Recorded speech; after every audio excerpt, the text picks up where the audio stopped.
Param, param, param, Ja. param. Das war sind hier. Und dieses hier. Tarari, Genau, das tarari. ist das sind 17 Ja, das ja, sind, ja. nein, das sind Fehler. Geben Sie mir meine Partitur.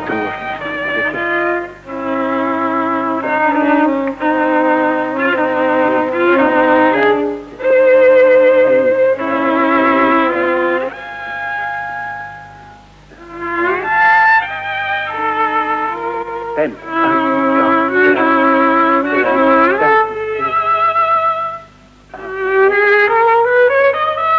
Ja, ohne Accelerando. Bitte. 1, 2, 3. 1, 2, 3. Das machen Sie ganz akkuraten Schlag. 1, 2, 3. Nein, 2. Il commençait la journée très mal, toujours. Il disait, il reconnaissait qu'il était impossible le matin et tout était impossible pour lui. Il cherchait des prétextes à se fâcher. Il fallait l'éviter à ce moment-là. Il fallait le laisser déjeuner tranquillement et aller dans son cabinet, s'enfermer là jusqu'au repas de midi. Le personnage de Stravinsky me fascina très vite, lui et puis son entourage, car il était toujours très entouré, Stravinsky. Il était une grande personnalité de la musique nouvelle. Par conséquent, tous les yeux se braquaient vers lui.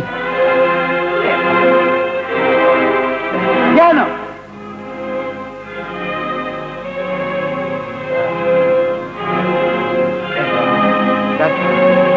Crescendo!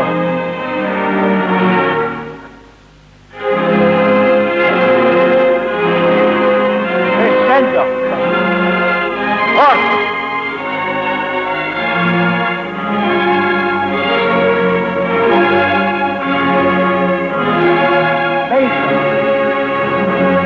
Sehr gut. Sehr gut.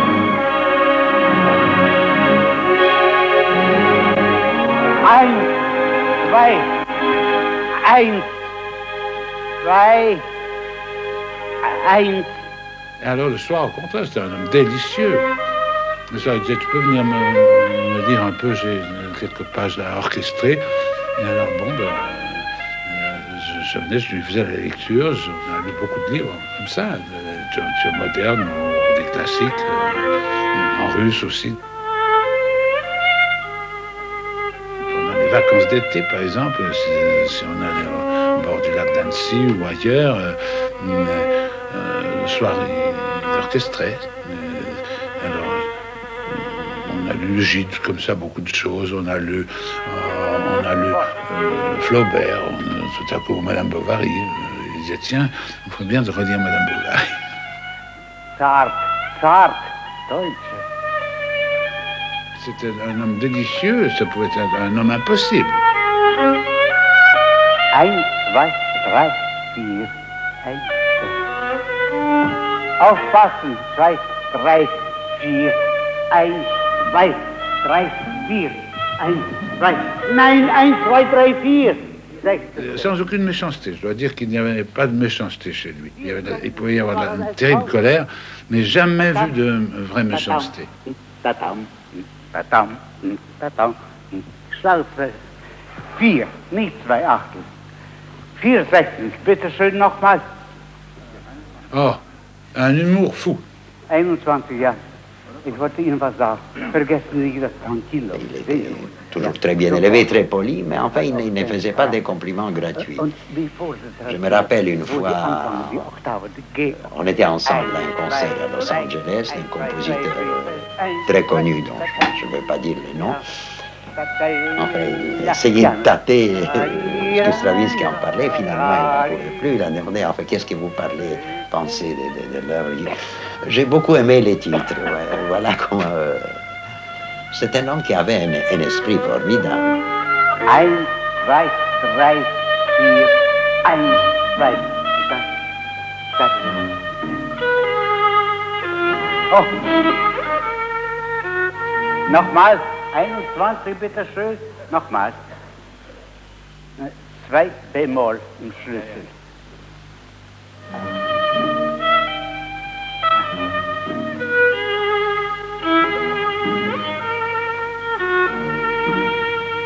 selber sterben. Sehr gut, sehr gut. Eins, zwei, drei, Peter. How are you feeling in front of an empty sheet of white paper? Zwei, drei, vier. Are you happy to be awakened? Not always. I almost always. Yeah. I want to be awakened. Yeah. Sometimes it's very difficult, Yeah. but I want. Yeah. So I am happy that I am awake. That's the same as composing. I always need, I am delighted to speak with you, to know you, everybody, that I am delighted. But I would be much more delighted to be on my piano and to compose music. Thank you very much. That's absolutely true. C'était pas du tout un homme renfermé, comme on s'imagine. Il n'aimait pas que les gens qui ne l'intéressaient pas l'embêtent, c'est tout.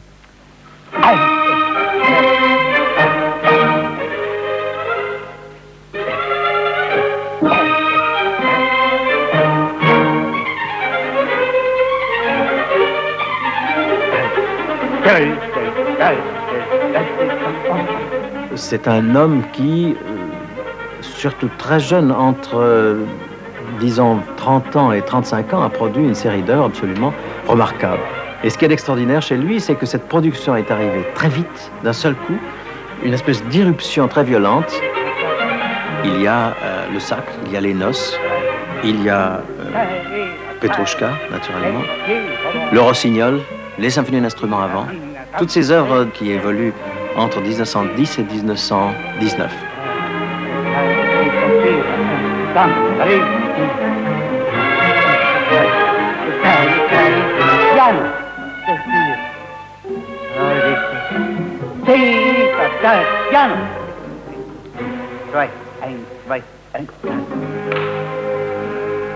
I like to compose music much more than the music itself, which I compose, than the music itself. You know. The activity of composing is everything for me. It's for what I live, really, consciously. Unconsciously, subconsciously, that's quite different, you know. But consciously, I tell you immediately, I like to compose.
performance is always for me a torture.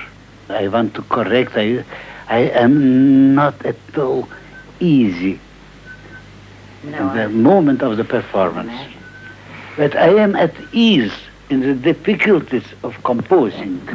Even in the difficulties? Even in the difficulties. I know it's difficult, but I will go.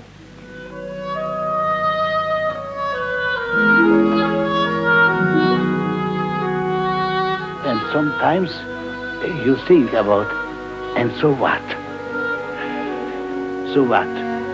We cannot finish this way. We cannot stop here. We have to go. I will see tomorrow. In the morning we think differently than in the evening.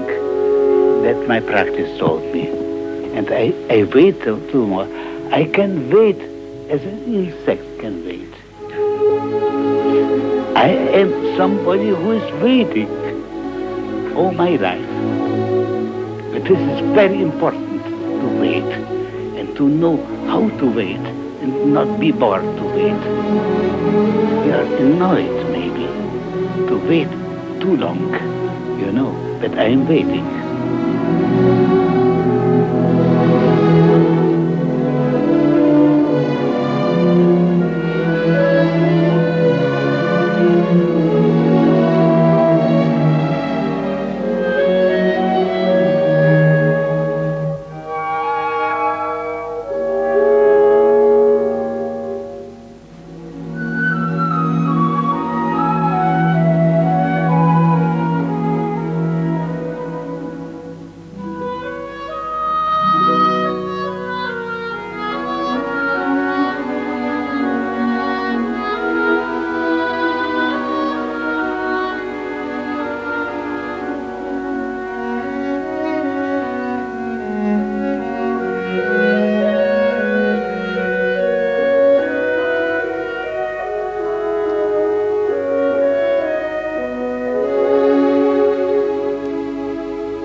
l'Oiseau de feu peut déjà laisser prévoir le musicien du sacre?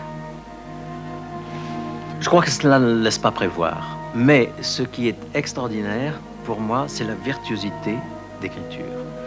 Je crois que quand un compositeur commence sa carrière, disons, commence à composer, il a des modèles devant lui. Et il se sert de ces modèles du point de vue du style. Alors il reprend les choses, par exemple, on peut trouver dans L'Oiseau de feu, on retrouve beaucoup de choses de Scriabine, par exemple. On retrouve des choses de Rimsky-Korsakov. Mais exploité avec une virtuosité qui est inconnue à la fois de Scriabine et à la fois de Rimsky-Korsakov.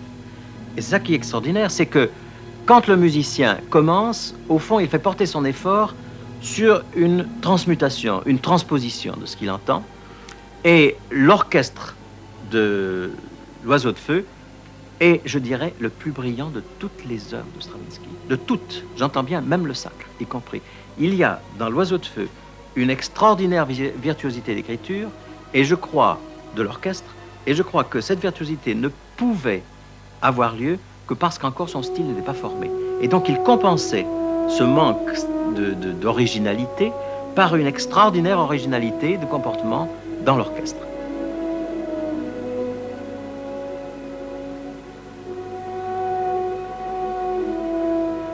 Il a connu à la fois la Russie impériale et l'Europe au moment de la révolution des ballets russes. Il a connu ensuite l'exil avec sa famille en Suisse, et puis en France, et puis la mutation du Nouveau Monde quand il y a eu le deuxième exil au moment de la guerre de 1939. Et à chaque fois, il a réagi avec une fraîcheur extraordinaire, comme si il était certain que la puissance créatrice inouïe qu'il y avait en lui pourrait s'accommoder de toutes les circonstances. Here's the first sketch of Les Noces, which is dated 1913. I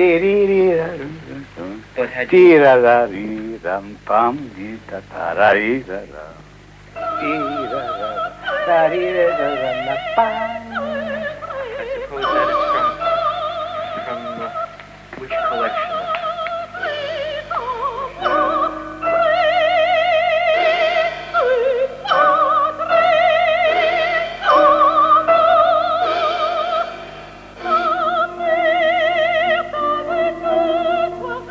Apuena Epesian,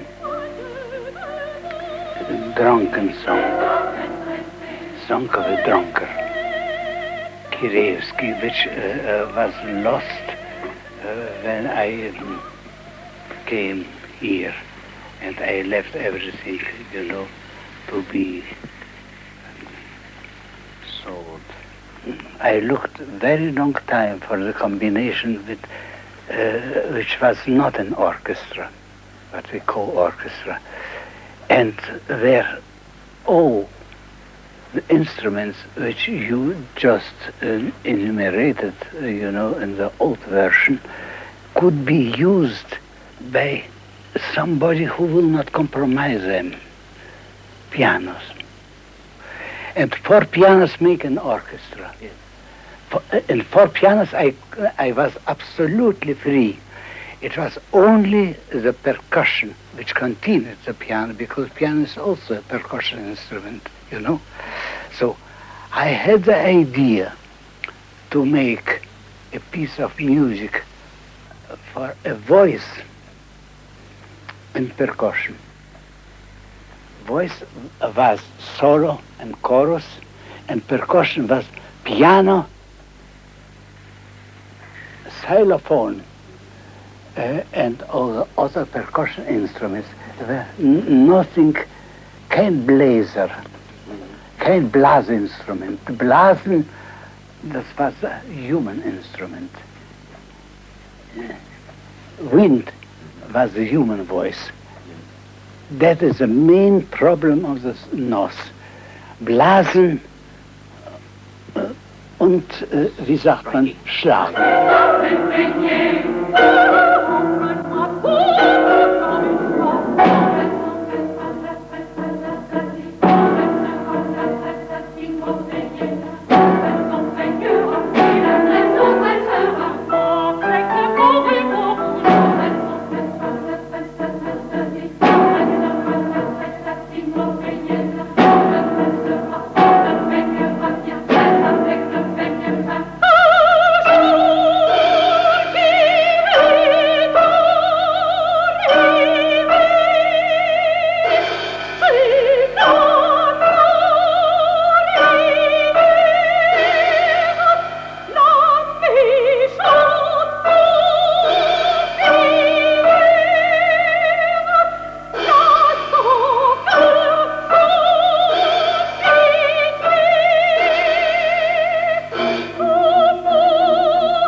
Because I discovered some things which are not really right in my score.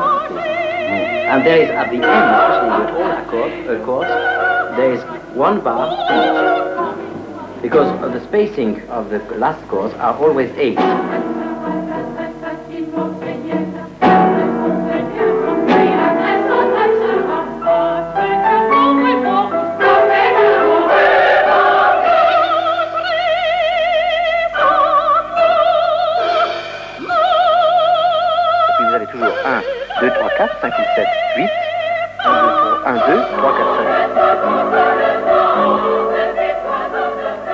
C'est ça, plusieurs qu'il faut. C'est...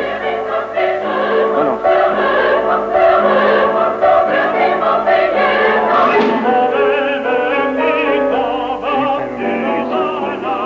faire 2 mesures à 3 temps. Oui, c'est beaucoup trop. Oui.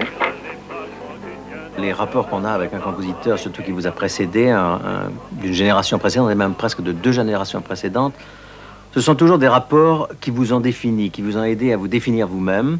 Et donc, pour se définir, il y a à la fois une affinité, c'est-à-dire qu'on prend quelque chose d'un compositeur et on rejette quelque chose. Et je crois que chez Stravinsky, aussi bien que chez les autres compositeurs, mais peut-être plus violemment, parce qu'il était à ce moment-là très adulé dans la société parisienne, et qu'il était le modèle des compositeurs du XXe siècle, ce qui ne s'est pas vérifié après d'ailleurs, il n'était pas le seul modèle, mais enfin à ce moment-là à Paris il était le modèle, et donc on devait se définir d'une façon assez rigoureuse par rapport à lui, par rapport à ce qu'il avait apporté vraiment, c'est-à-dire en faisant le choix vraiment de ce qu'il avait apporté et en refusant, si vous voulez, ce qui ne m'intéressait pas, ce qui ne m'avait pas intéressé, et ce qu'une génération au contraire avait adopté. Une certaine génération. C'est-à-dire que tout le néoclassicisme, finalement, de Stravinsky, c'est ça qui m'a irrité personnellement beaucoup, à ce moment-là. Maintenant, je dois dire que toute cette colère est retombée, certainement, parce qu'elle n'a plus de nécessité, parce qu'elle n'a plus de valeur, je dirais. Mais alors, la fascination est restée. Il s'est inspiré du cubisme, il s'est inspiré de l'Amérique, il s'est inspiré de la vieille spiritualité des madrigaux, de la spiritualité des chœurs de garçons anglais. Partout où il a pu butiner, il a répondu avec sa culture cosmopolite, avec sa culture livresque et littéraire. Et à cause de cela, il a pu paraître insincère. Mais comment appeler insincère quelqu'un qui ne prétend pas mettre son cœur dans ses œuvres, mais qui prétend mettre le plus de musique possible dans la musique qu'il écrit ?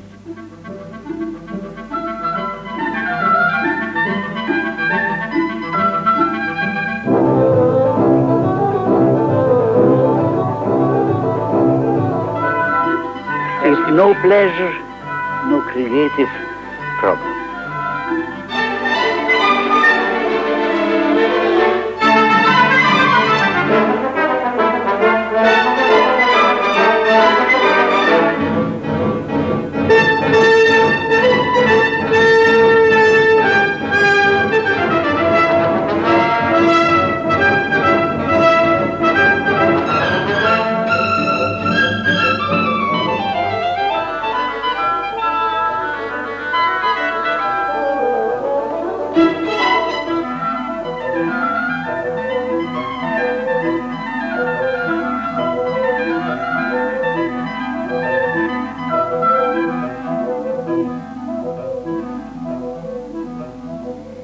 Durée limitée, that's all.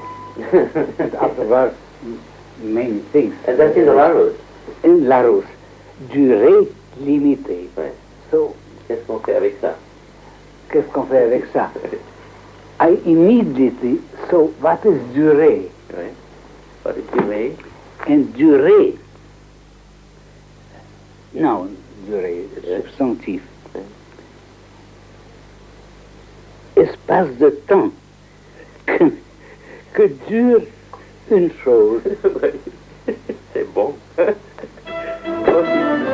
peut beaucoup faire avec ça.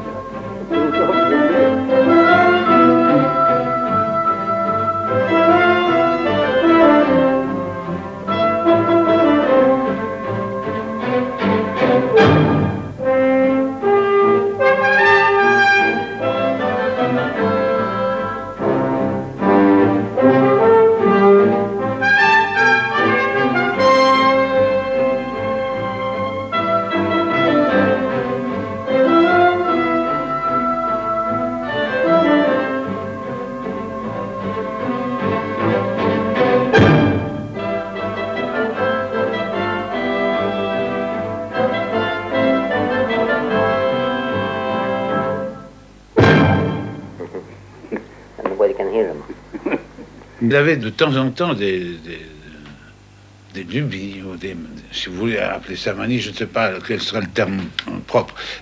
Un temps, il fallait tout à coup, un médecin lui avait dit très mauvais les tomates pour vous. Alors, il fallait plus qu'il y ait de tomates. Plus personne ne devait manger de tomates.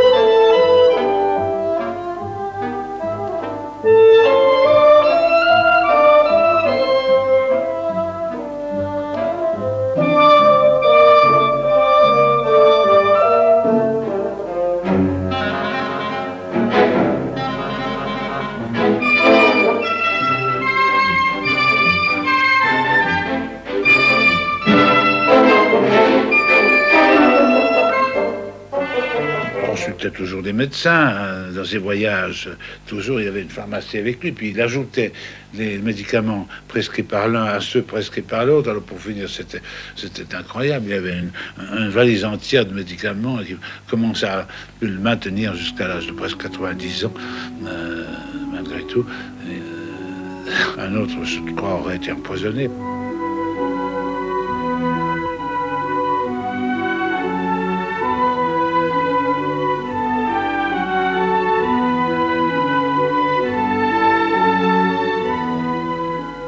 Aus Verdis Briefen, da sagt Verdi, aber wissen Sie, dass es für einen Künstler ein Glück ist, wenn ihn die Presse hasst. Well, you had that your whole life. So you were very lucky, I would say. Huh? He says that I am lucky. I am not so lucky as Böse. Yeah, are you? You know, Böse, Dummheit. Ja. Das ist nicht nur, wenn man Schlechtes schreibt an meine Musik. Aber wenn man gut schreibt an meine Musik, bin ich sehr offen, sehr böse, wenn man sehr dumm schreibt. Il disait « génie est un terme que je n'aime pas, c'est un terme pathologique. Ah, tandis que le talent et la technique sont des termes probes, des termes honorables, parce que c'est des termes d'artisanat. » En 1913, je crois que c'est au Sacre du Printemps, et d'ailleurs pour moi, comme œuvre, c'est une œuvre capitale. C'est à ce moment-là qu'il faut remonter pour situer Stravinsky dans la vie parisienne. C'est tombé à Paris dans un contexte qui était déjà un contexte de révolution qui se préparait. Picasso était déjà là, Apollinaire était déjà là, tout fermentait déjà dans Paris. En sorte que les ballets russes ont été cette espèce de détonateur qui a fait apparaître, même à la pauvre comtesse de Pourtalès, qui s'en est allée épouvantée en disant qu'on lui avait manqué de respect. Mais Paris a pu d'un seul coup voir cette déflagration de choses qui circulaient plus souterrainement depuis déjà une bonne dizaine d'années. C'est une œuvre qui est très impressionnante par l'irruption qu'elle a créée dans notre littérature musicale. Je crois qu'il y a quelque chose qui est très extraordinaire dans le sacre, c'est une vie rythmique, comme jamais on a eu l'exemple avant. Pour moi, cette nouveauté rythmique du sacre, c'est comme la nouveauté mélodique, par exemple, qu'on trouve dans Debussy dans l'Après-midi d'un faune. Chaque fois que j'entends le début de l'Après-midi d'un faune, on se dit, et je me dis encore, que la musique a commencé à respirer autrement. Eh bien, avec Stravinsky, je me dis aussi que la musique a vécu rythmiquement d'une toute autre façon depuis l'irruption de son langage. Et quand on voit les autres œuvres de Stravinsky, bien sûr, je veux dire les œuvres qui ont précédé, il y a, par exemple, la danse de Katchai dans L'Oiseau de Feu. Il y a certaines séquences de Petrouchka qui sont très rythmiques. Mais il n'y avait jamais cette agressivité, il n'y avait jamais cette espèce de liberté, de sauvagerie qui s'est développée brusquement et que l'on ne retrouvera plus dans l'œuvre de Stravinsky après. Si je pense aux Noces, par exemple, où il y a une vie rythmique très intense aussi, mais c'est une vie rythmique beaucoup plus polissée, je dirais, beaucoup plus élaborée, plus travaillée. Elle n'a pas ce côté brutal, ce côté brut de la rythmique du sacre. Et c'est pourquoi je trouve cette œuvre toujours, pour moi, très impressionnante.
I like very much this corner.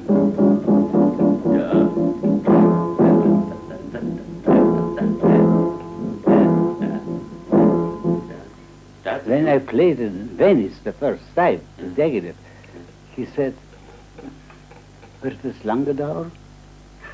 No. Will it last long? Yeah. Ja, ik zou zo lang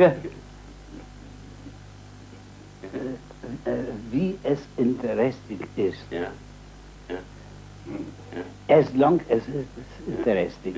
And in the interest of it. That's, you know, of course the chord was rather a new chord, you know, 8 notes chord. But the accents were even more new. Exactly. Yeah. They speak always about me as the main thing, the composer of sax. And they don't think that I compose train. They, how do you pronounce train? How do you spell it?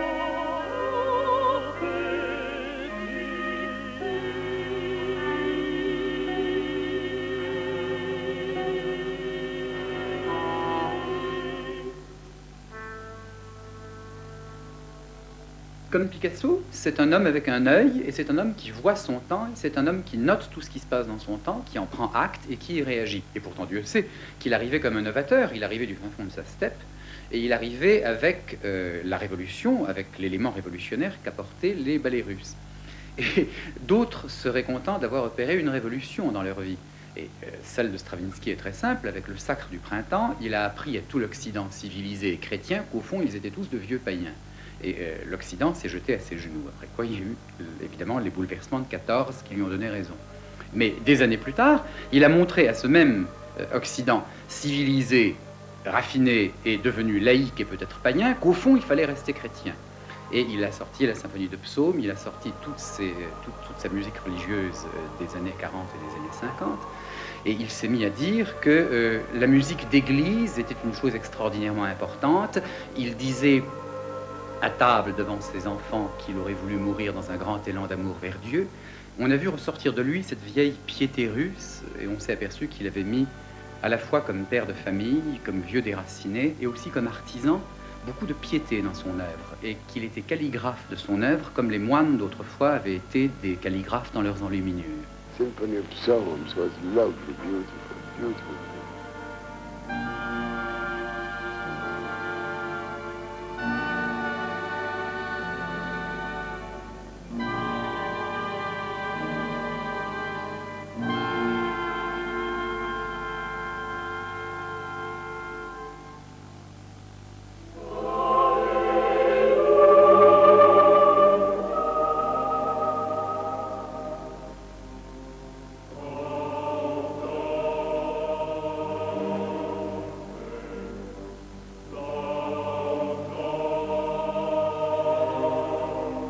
Il a été réenterré ici. Il est enterré à lui, à San Michele. Pourquoi? Pourquoi il est venu? Il était très attaché à Diaghilev.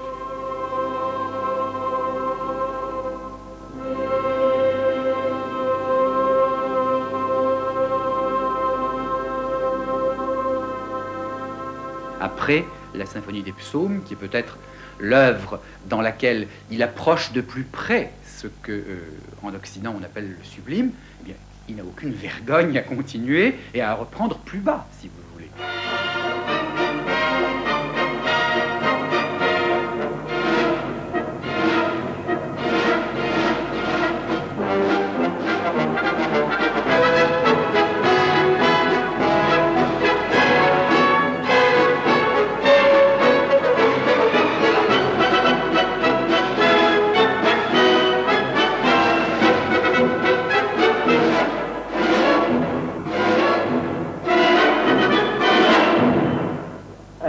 bizarre dissonances. But that's not a... But you know, and I fürchte Konsonanzen. Ja. Es ist viel schwerer, Ja. interessant zu sein in Konsonantmusik als in Dissonantmusik. True. Viel schwerer. Und ich zahle sehr viel dafür, dass ich eine gute Konsonantmusik schreiben kann.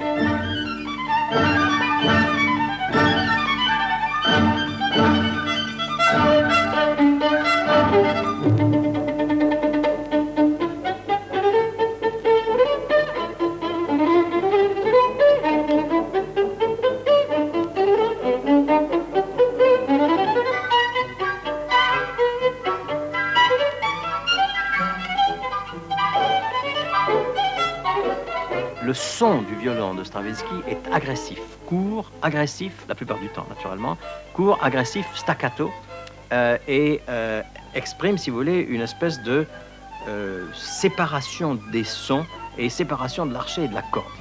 L'archet saute de la corde, très souvent.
utilise beaucoup une espèce de curieux mélange d'ailleurs du baroque et de la musique populaire. C'est-à-dire qu'il utilise ce qu'on appelle les violons populaires, c'est-à-dire ces violons qui ne savent pas du tout l'usage du legato pratiquement, c'est-à-dire qui scient les violons constamment et qui vont comme ça à l'endroit à l'envers. Et puis la musique baroque qui aussi utilise beaucoup le staccato.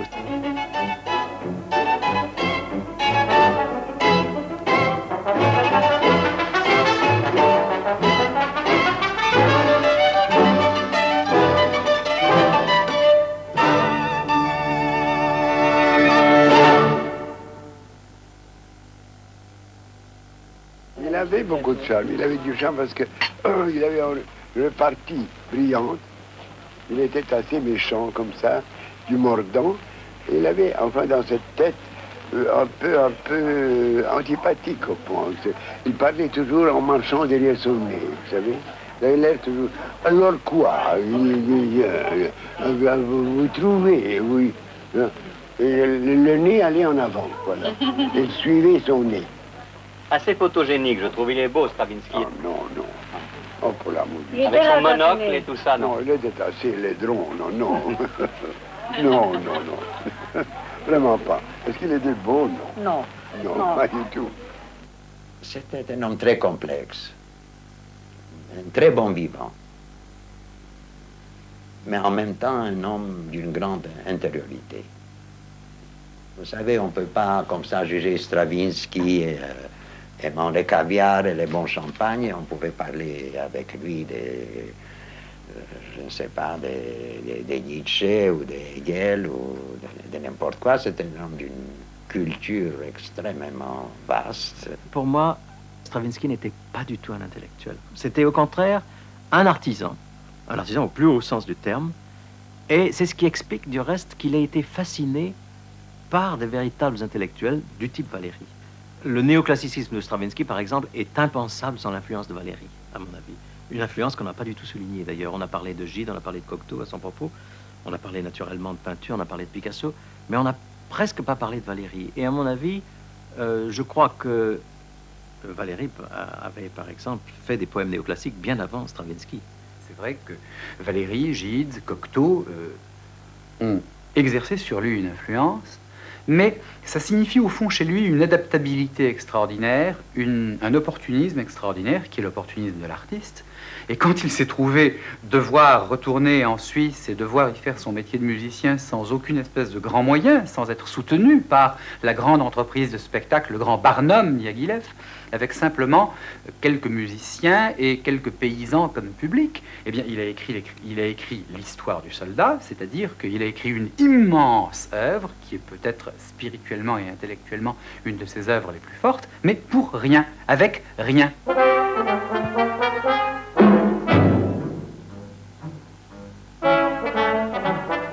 Entre Dange et Desnezy, un soldat rentre chez lui. «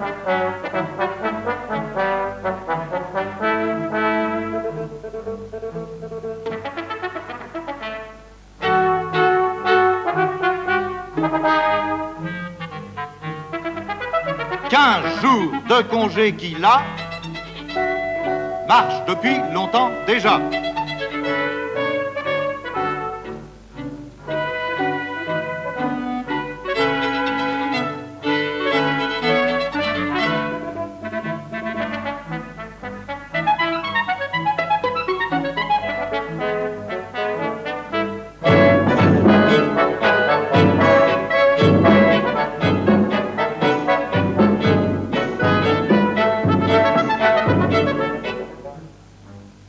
A marché, a beaucoup marché.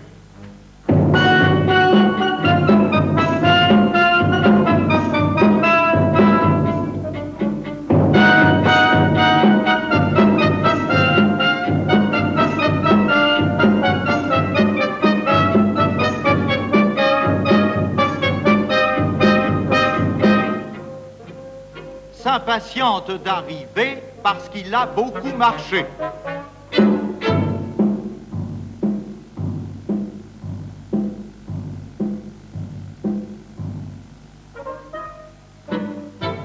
Poulenc, Auric, évidemment, Milhaud lui-même et moi-même avons été très impressionnés par cette musique qui amenait l'économie des moyens. Après avoir eu cette débauche instrumentale et cette richesse prodigieuse qu'était le sacre, revenir à des formes et à des moyens si limités, on sait pourquoi Stravinsky l'avait écrit, c'était pendant la guerre 1914-18, il avait écrit cela pour avoir des spectacles faciles à monter et jouer un peu comme des spectacles forains à travers la Suisse.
Il faut attendre les noces et l'histoire du soldat pour que la percussion prenne son essor dans Stravinsky.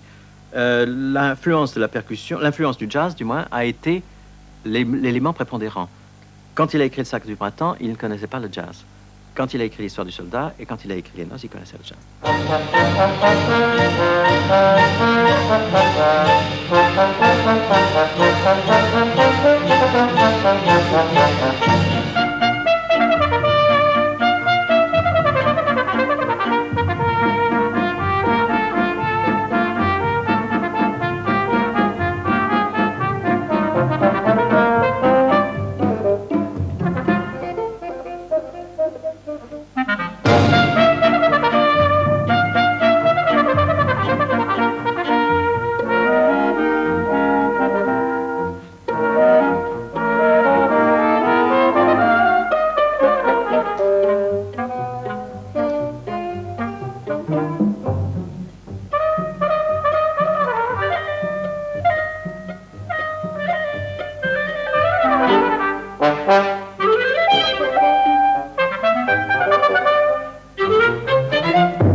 Et alors il a réfléchi.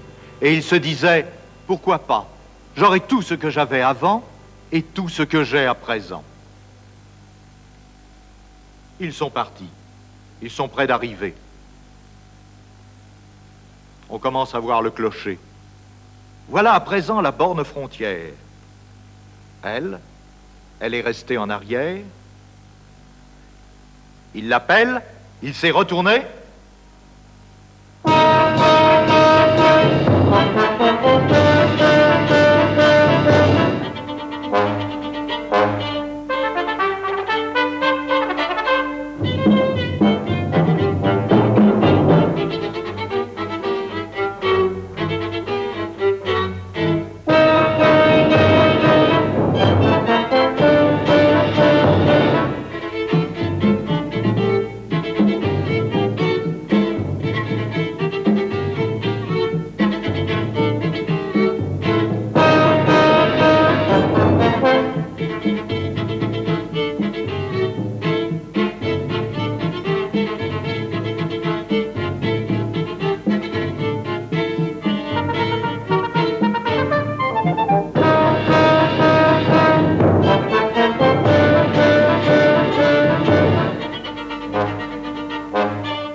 Surprise avec Stravinsky, parce que quand on le voit revenir à Bach, on se dit, bon, il aime les mathématiques, nous sommes dans une période de musique sérielle ou de musique dodécaphonique, et Bach va lui donner des modèles mathématiques.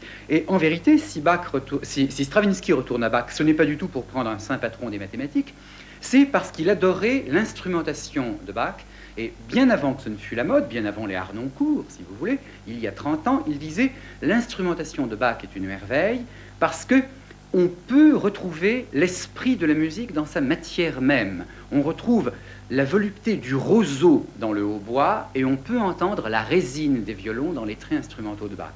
Et ce qui est prodigieux dans Stravinsky, c'est cette façon de savourer en paysan, en jardinier, et de savourer en travailleur à son établi la façon même dont une musique est faite. Et je crois que lui-même prenait le même plaisir à copier avec une main d'écolier et avec un goût absolument gourmand de copiste moine du Moyen-Âge, sa propre musique.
musical Machaut, that very close to me and to my musical mind.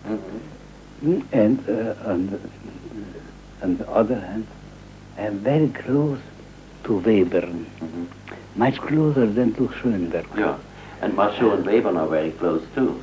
You see, it is why I am close, but less to Schoenberg. I have immense respect for Schoenberg.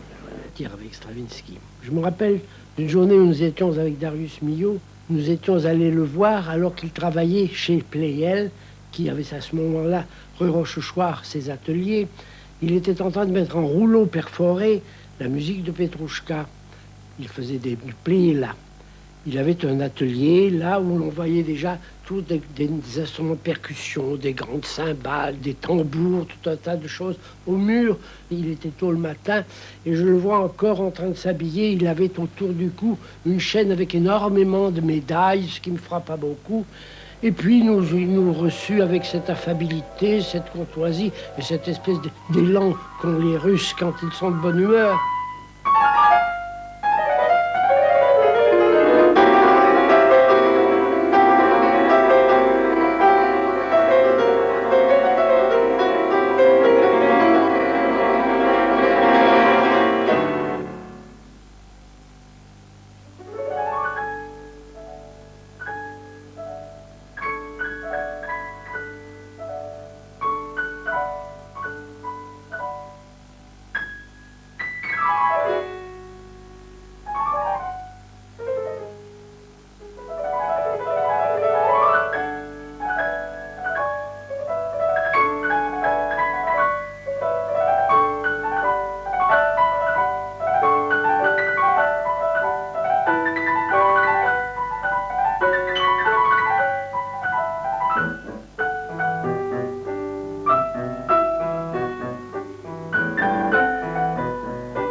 Célèbre avec Arthur Rubinstein, quand Rubinstein disait le piano doit chanter, et au fond Stravinsky se contentait de dire eh bien non, il doit taper, c'est un instrument à percussion.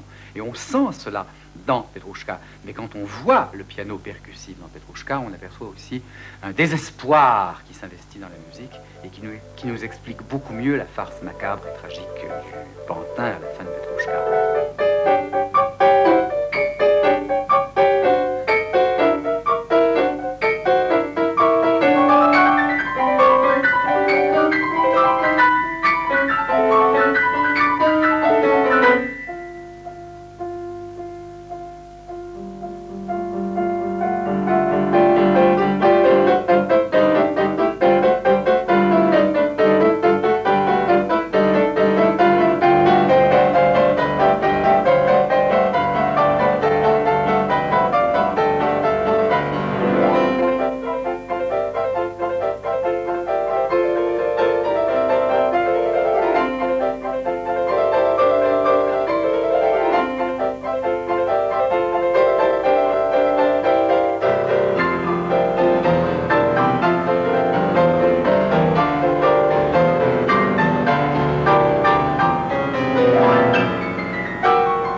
qui me paraît toujours étonnant, c'est la fin de Petrouchka. Parce que la fin du Sac du Printemps est une fin triomphale, la fin des Noces est une fin triomphale, la fin de l'Oiseau de Feu, n'en parlons pas, c'est le grand triomphe. Et la fin de Petrouchka, au contraire, c'est une des fins les plus énigmatiques. Du reste, quand on joue la version intégrale, le public est toujours, et encore, je dirais, désarçonné par la fin. Parce qu'après tout le brillant et le brio de beaucoup de passages de la partition, la fin est une fin énigmatique, est une fin qui se termine, disons, en point d'interrogation. Et je crois que c'est le sens de Petrouchka, le sens profond de Petrouchka, c'est justement après cette extraordinaire floraison de musique, on voit que l'histoire se termine mal, que la marionnette apparaît comme une espèce de spectre menaçant, et que le magicien est celui qui termine mal sa sortie. Eh bien, je crois que le cas est unique dans les œuvres de Stravinsky. Je crois qu'il n'y a que cette œuvre-là qui se termine sur un point d'interrogation.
Habitait Villefranche, dans le Midi, et Stravinsky s'était fixé à Nice.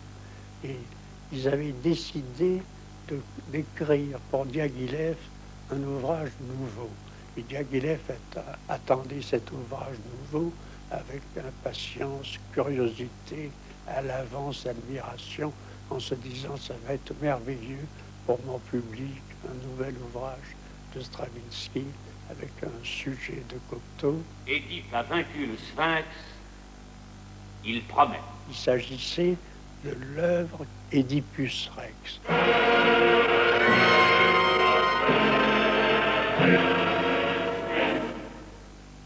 I asked Cocteau to compose a libretto for Oedipus. A libretto, I said, which must be a very banal libretto. Yeah. As a big public. Yeah. To understand nothing, to see all the movements and to conclude, you know. That's very banal. And he composed me a libretto which was Wagnerian.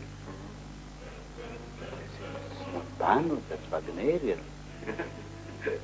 And I did much more simple libretto, a libretto for everybody.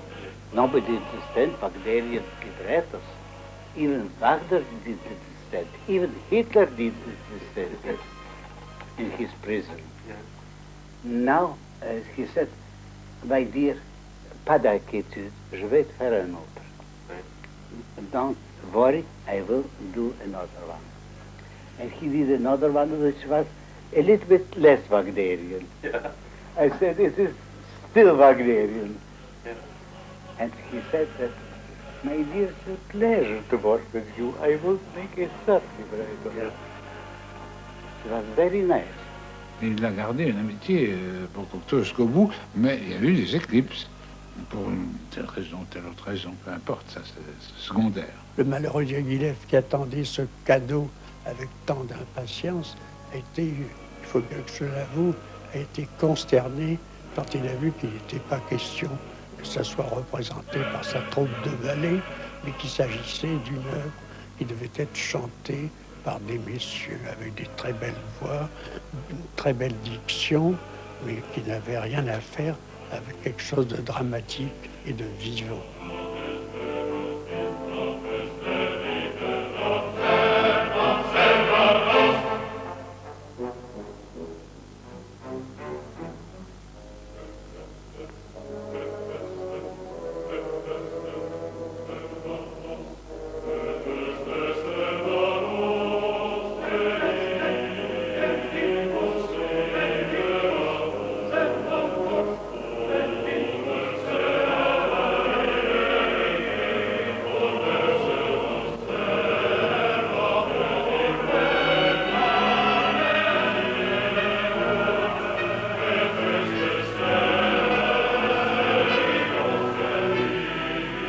On dit souvent qu'il est sec parce qu'il ne met pas son cœur dans sa musique.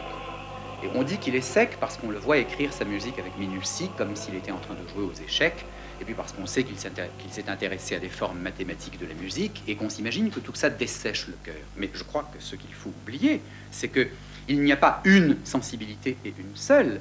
Chez Stravinsky, on ne perçoit pas dans la musique, c'est vrai, les émotions de l'homme. On ne peut pas se rendre compte s'il a eu des malheurs familiaux au moment où il écrit telle ou telle œuvre, et ça décourage tout à fait les intentions des biographes. Ce n'est pas ces écorchures d'hommes qu'il a mises dans sa musique. Dieu sait qu'il en a eu pourtant, avec sa ruine quand il a tout perdu par le fait de la guerre, avec les problèmes que lui a posés sa famille, qu'il a fallu élever au moment où il n'avait pas d'argent, et où il s'adressait à tous ses amis pour avoir des commandes, parce que tous ses droits étaient restés en Russie, n'est-ce pas?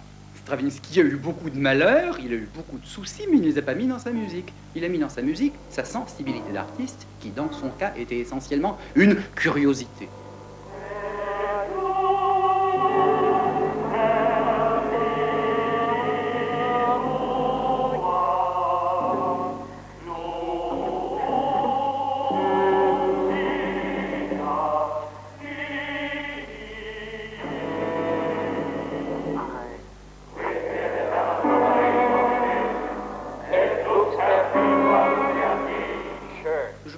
Quand même victime d'une très profonde injustice.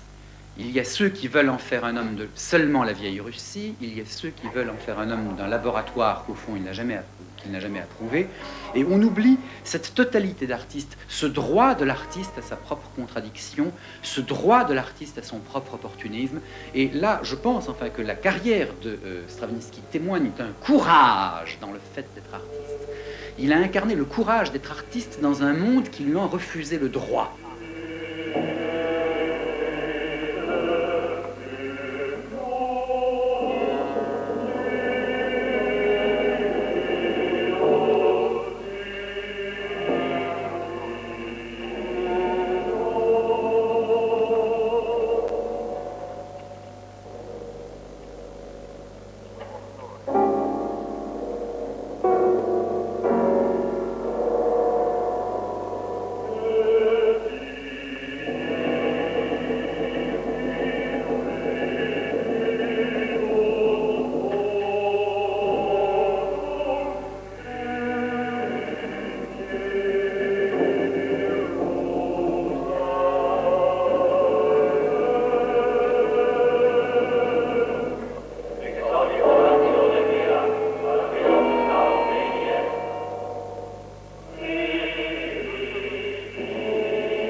C'est nécessaire que Stravinsky ait vécu et créé, mais je crois que l'histoire de la musique ne pourrait pas se passer sans lui.